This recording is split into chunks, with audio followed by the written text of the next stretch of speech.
If you are stuck between debt snowball and debt avalanche, you are probably not confused because you do not understand math. You are confused because you are trying to pick a strategy you can actually live with when life is messy, expensive, and emotionally draining. Most videos frame this as a simple battle where one method is right and the other is wrong. Real life does not work like that. Real life has irregular income, surprise expenses, stress, relationship tension, and days where your best financial decision still feels impossible. So in this video, I want to give you the brutal truth for real people, not textbook people. We are going to cover what each method does, where each one fails, where each one wins, and how to choose the method you will still follow 6 months from now. Quick disclaimer before we start, this is educational content, not personal financial advice. I am sharing a practical framework you can adapt based on your own numbers, risk tolerance, and situation. Debt snowball means you pay minimums on all debts, then throw extra money at the smallest balance first. Once that debt is gone, you roll that payment into the next smallest balance and repeat until everything is paid off. Debt avalanche means you pay minimums on all debts, then throw extra money at the highest interest rate first. Once that debt is gone, you attack the next highest rate and repeat until everything is paid off. On pure math, avalanche usually saves more money in interest. If two people have the same debts, the same discipline, and the same payment behavior, avalanche often wins on total cost and sometimes on timeline too. But there is the part nobody says clearly enough. Most people are not spreadsheets.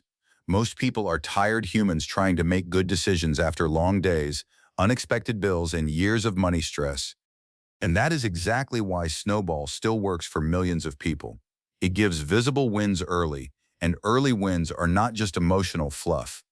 Early wins change behavior, and behavior is what keeps a debt plan alive long enough to finish. If you have ever paid aggressively for 2 months, then lost momentum and went back to minimum payments, you already know the problem is not information. The problem is consistency under pressure. This is the first brutal truth. The best debt method on paper is useless if you quit it. A method that saves you $3,000 in theory but collapses in month 3 is worse than a method that costs more but gets you to zero debt in real life. Debt snowball is strongest when your motivation is fragile. If your debt history includes stop and start attempts, guilt cycles, or total avoidance, the psychological momentum from clearing one account quickly can be the difference between finishing and giving up. Debt snowball is also powerful when you have many small debts that create mental clutter. Every extra due date is a tiny source of stress, and every closed account reduces daily friction.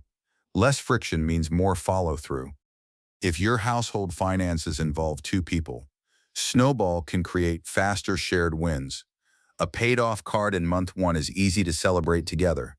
That visible progress can reduce arguments and make both people more likely to stay aligned. Snowball also helps if your cash flow is tight and every freed minimum payment matters. Closing even a small balance removes one required payment from your monthly baseline and creates breathing room that can protect your plan from small shocks. Now let us be honest about Snowball's downside. It can cost more in total interest, especially if your highest rate debt is much more expensive than your smallest balance debt. Emotionally easier does not mean financially cheapest. That brings us to avalanche. Avalanche is strongest when you already have reliable discipline and you can tolerate slower visible wins at the beginning.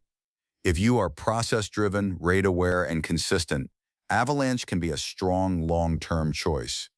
Avalanche is especially useful when one debt has a brutally high APR, like a credit card in the high 20s. In that case, every month you delay attacking that rate can meaningfully increase your total cost.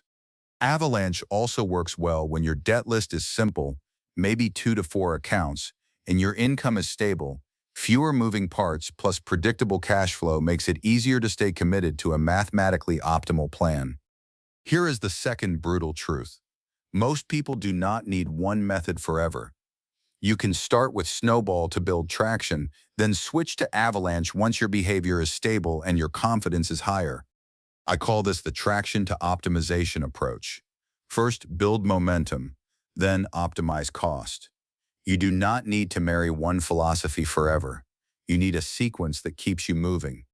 Imagine you have 6 debts and no emergency buffer. Starting Avalanche might be mathematically right but emotionally punishing if the first target takes 6 months with no visible account closures. That is where people burn out. In that case, a practical move is to snowball the first 1 or 2 smallest balances, reduce account count, free payment room, and prove to yourself that progress is possible. Then you pivot to Avalanche on the remaining higher rate balances. That hybrid path often gives you the best of both worlds. Early wins that keep you engaged, followed by lower interest waste once your consistency is stronger.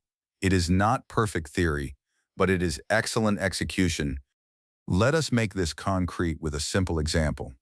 Assume you have a $900 medical bill at 0%, a $1,400 store card at 22%, a $3,200 personal loan at 14%, and a $7,500 credit card at 29%.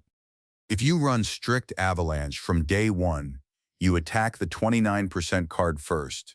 That is mathematically smart, but the balance is large and you may not feel quick wins.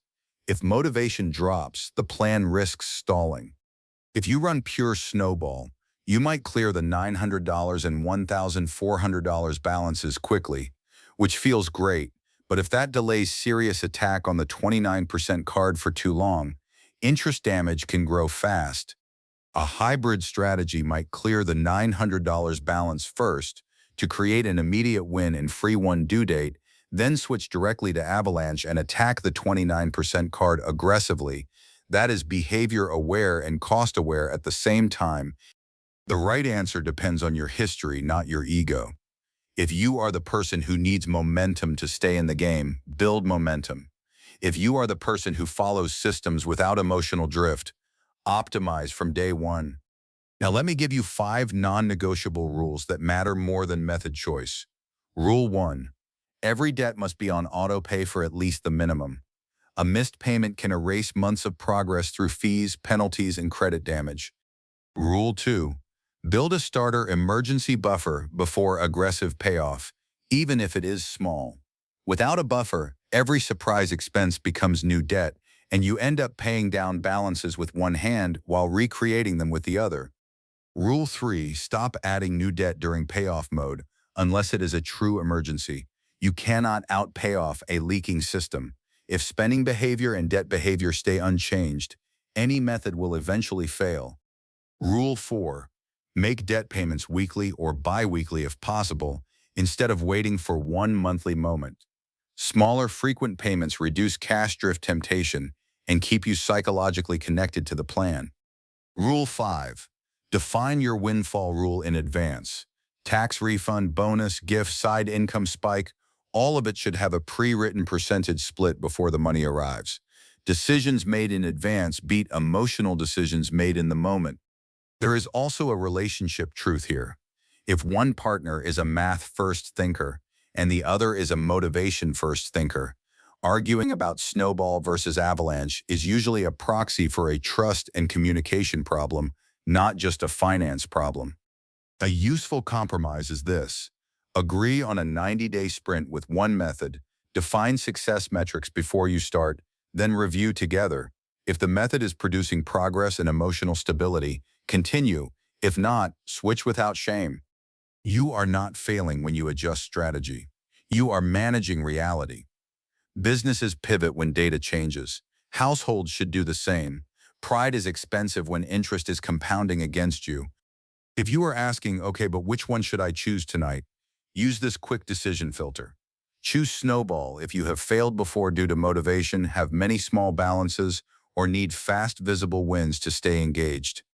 Choose avalanche if you are highly consistent, have fewer debts, can handle slower early feedback, and have one or more very high APR balances that are clearly draining you.